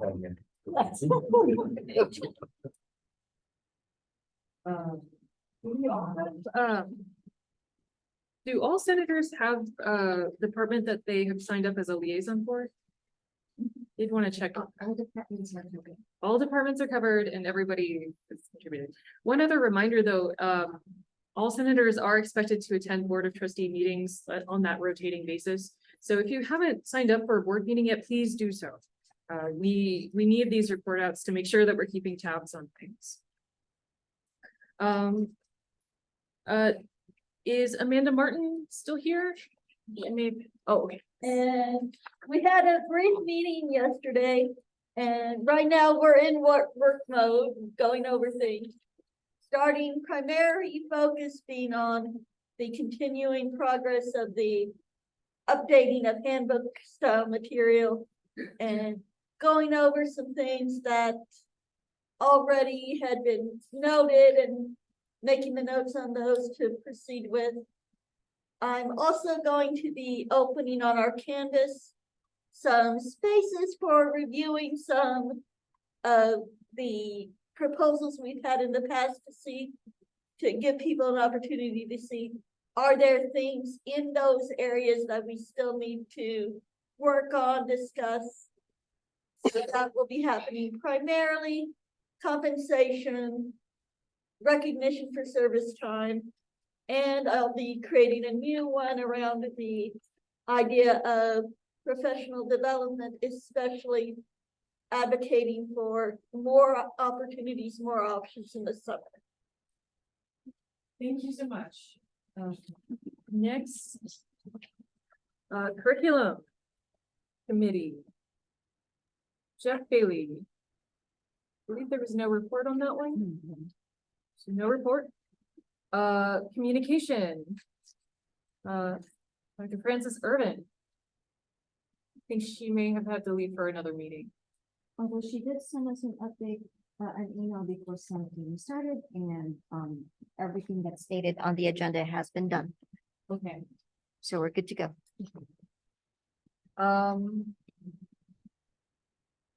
Elections and surveys. There's a little bit more to that.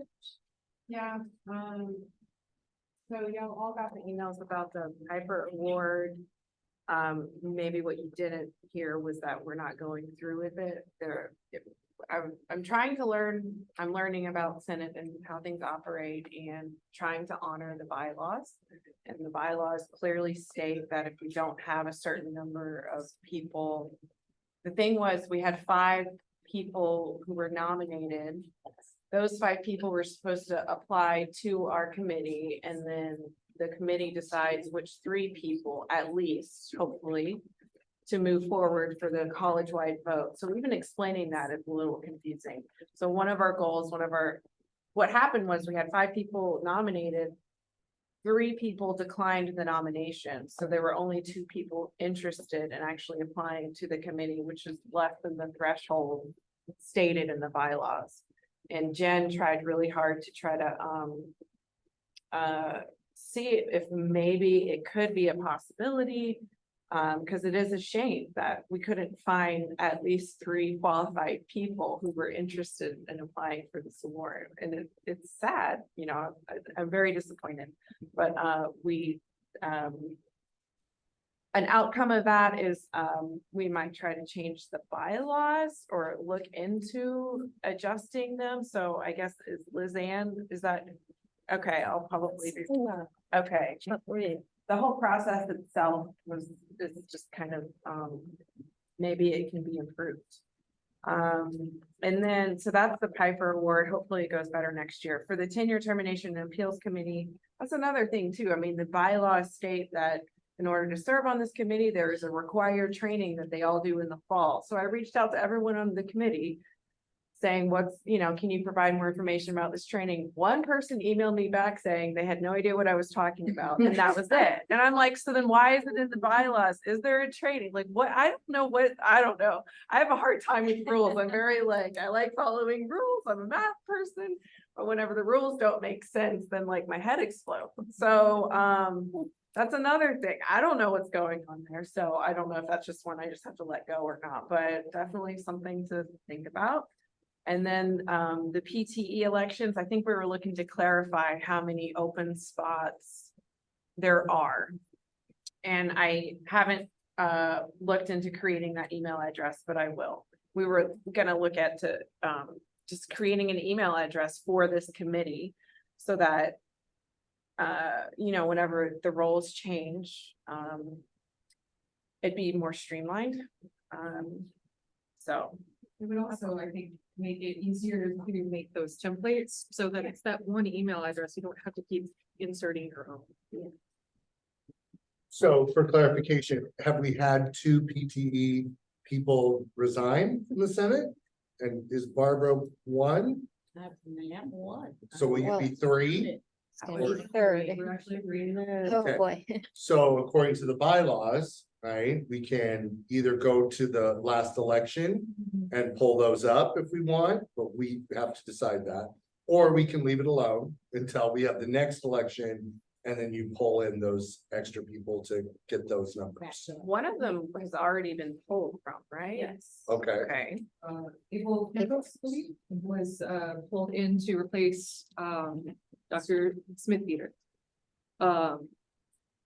But we do have one item, and I think we do need to actually discuss this as a Senate body. One of the PTE members has been inconsistent with attending meetings. There was I think only one so far, and we're not really sure because it was in school. So this would be something where we would need to vote on whether or not to continue his position as a senator. And then we would then say that this position is vacated and pull in someone new. question. So has that senator notified you about his absences? No. Okay. We well, have we're- reached out multiple times and we've never. You were not even required to do that. Since September. We are required to tell the Senate President why. So, okay, good. So now we can take a vote. So it was Senator BP Agrawal. So he has not attended any of the meetings so far this fall semester, except a brief attendance in the Zoom session when we were in the CG building. We've not received any communication. We have reached out to try and see if he has some kind of extenuating circumstances or is even still interested in participating in the Senate. And we have not received a response. So at this point, I would like to put forward a vote to remove Senator BP Agrawal from the Senate roster. Second. All in favor, say aye. Aye. Any opposed? I would like to say something. Hello? Can you hear me? Yes. Yes. Okay. I would like to say something. He works in my building as a one last ditch effort before we take a vote. I would recommend, I can reach out to him and say, ask him to please get in touch with you, Jen, to see if there were any extenuating circumstances. Yes. Sorry? I have been emailing since September repeatedly. I have called over the phone. Jen has reached out multiple times. I have sent the Canvas invitation repeatedly every week. Just resend, nothing, nothing. So it's And no response? So it started in September and here we are mid-November. So I think it's time.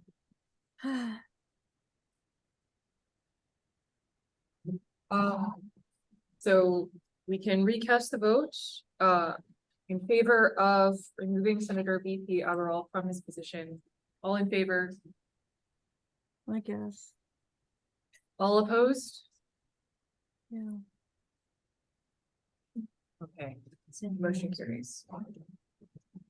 We will send an email notification as well. To let them know. So this does mean we have quite a few vacant PTE positions. We will have our work cut out for us to try and fill those shoes. So if you know of any faculty who would be interested, please, or please reach out to them. We want to make sure that we're getting the word out as quickly as possible. We can work together on setting up an email for calling for nominations through the faculty. And so we'll just wait till the next elections for that, to fill those. That may be the best, since our next That's meeting what I is. Megan, and will you get a number to make sure that we know what the ratio is between arts and sciences and PTE? So that way we kind of know what the right, Where is that? it's in our bylaws, so yeah, it'll be right there under elections, see that, okay? yes. Yeah, I do wonder if the ratios have changed I because of wonder too. the reorganization of based on? departments. I do wonder too. Departments. Well, it's the discipline Oh. faculty teaching, so Yeah. you have to get a report of faculty and their discipline and see how many are arts and science and how many are Okay. PTE.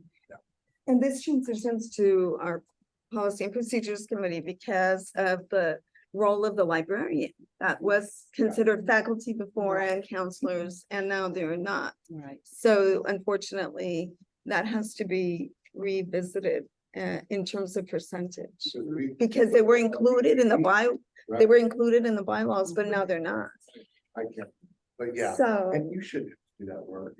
Somebody, secretary of the dean's office should be able to do I this. just don't know where to start, but Yeah. yeah, I'll work on it. Yeah, you should have Okay. to go do that. I listed that as one of the, I mean, there was one of the questions pertaining to that for the officers to address. In terms of So, Are we next? yes, Okay. you're next, actually. Are you- Yes. you're ready. Are we next? No. Oh my gosh. I have my notes in. Okay,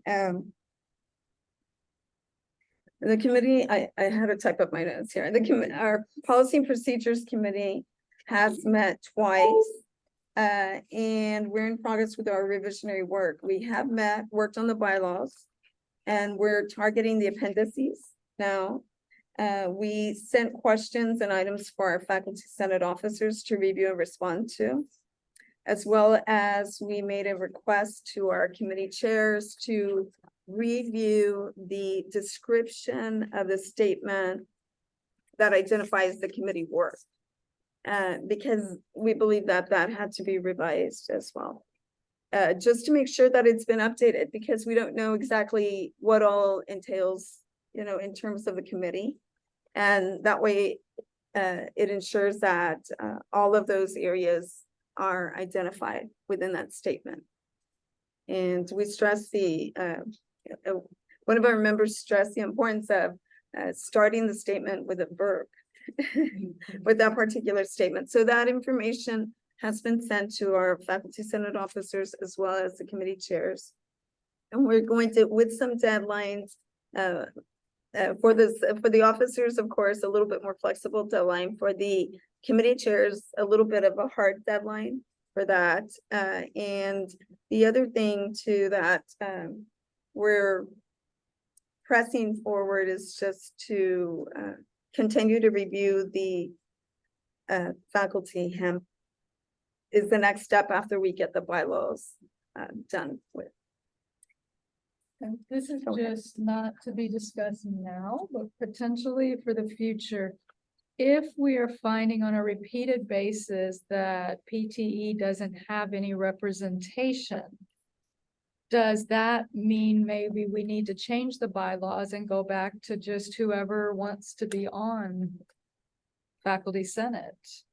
I think there's probably a lot of reasons why they don't have time or are willing or whatever to be part of it, but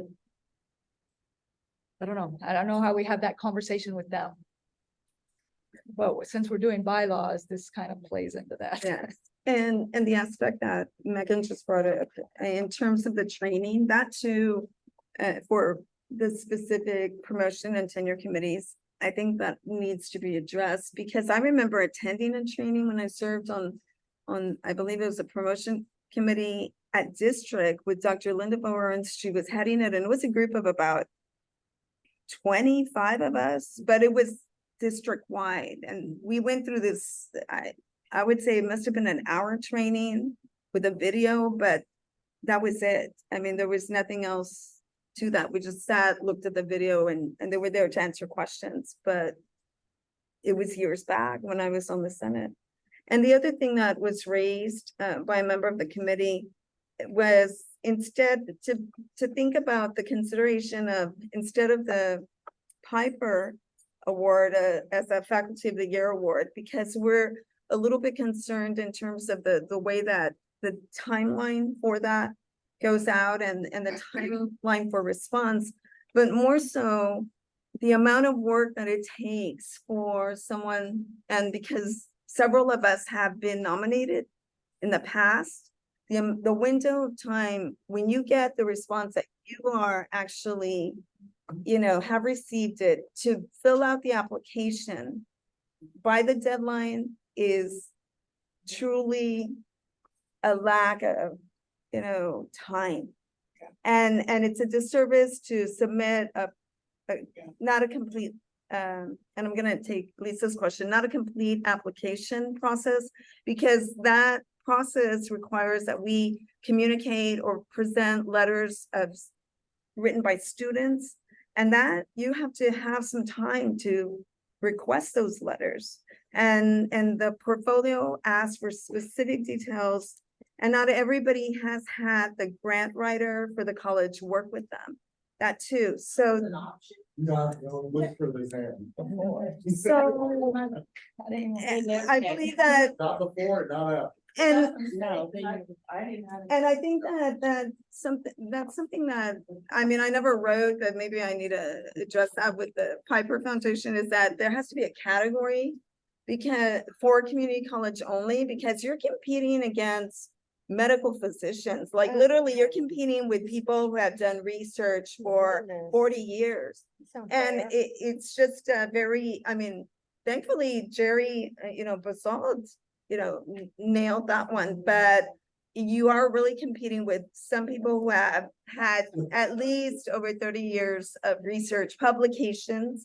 And it's just, we know that, I mean, we don't want to give we want to give due credit to the faculty who have been honored, but at the same time, I think the category level is not there because our community college doesn't emphasize the publication as the university does.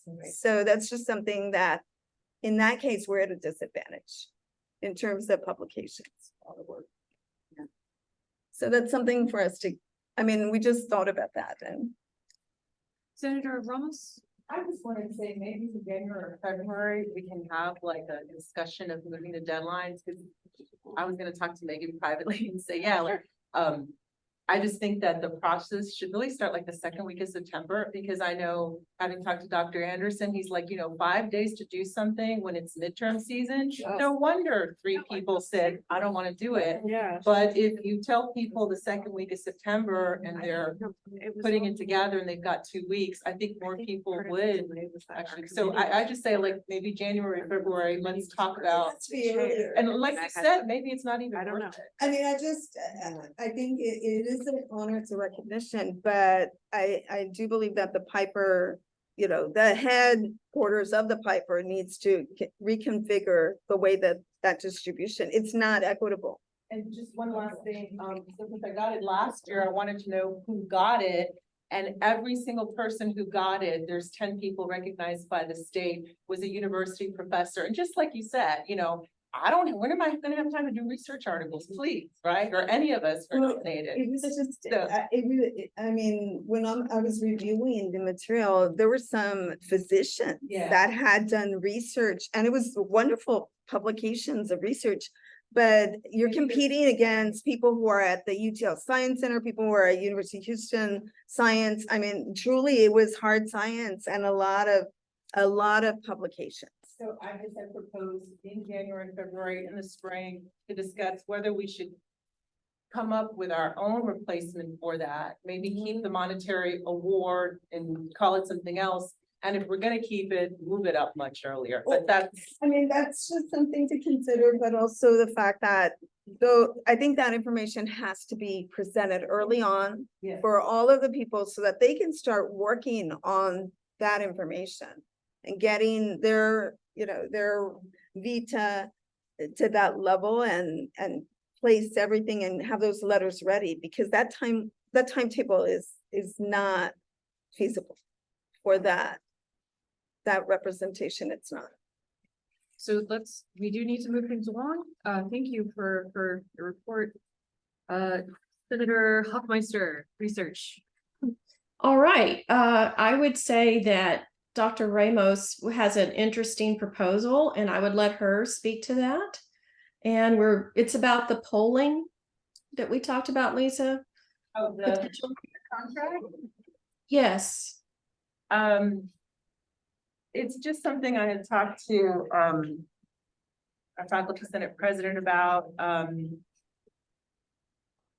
faculty who are not tenured right now are in the process of applying for a multi-year contract. So I was just thinking, I haven't thought about it too deeply, but maybe 2 or 3 questions.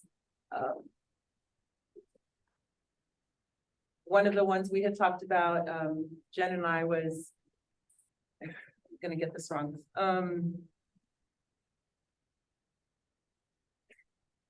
Tenure versus a multi-year contract. I forgot.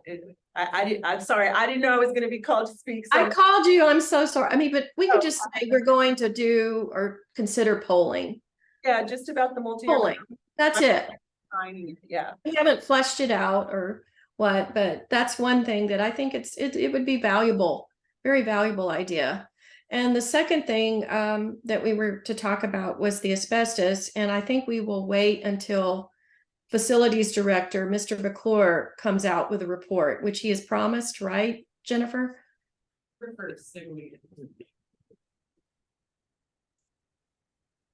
Say again, I didn't hear. Sorry, I believe Dr. Nadine said it was December 1st that the report would be coming out. Excellent. Yeah, and then we can move forward with that. Okay. New business, some clarification on the 8-week flex semester offering. So we did get a report sent to us that one of the chairs indicated that the college was moving to just 8-week semesters. And I think that may have been a misinterpretation that it's just for that department that they're trying to do 8-week only. I did also, again, in the meeting this morning with Dr. Flores, talk a little bit about some of the impetus behind the move to 8-week, not contracts, 8-week flex courses, right? 8-week courses. So the message that I got is that they are pushing for more of them, but they are not meant to fully replace 16-week semesters. Do you want to add to that? Yeah, this is all just anecdotal, but it's very relevant. I'm friends with someone who's a program coordinator in a different department, and he said he woke up to an email from one of the deans saying you need to change all of the spring courses to Flex 1, Flex 2. It was 2 sentences long, and that was it. For their entire department?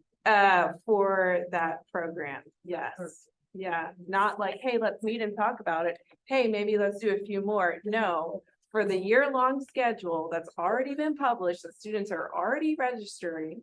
And he doesn't, I don't have his permission to share. I'm sorry, but I just, I was like, you have to be kidding me. You have to be kidding me. I heard the same thing from another person.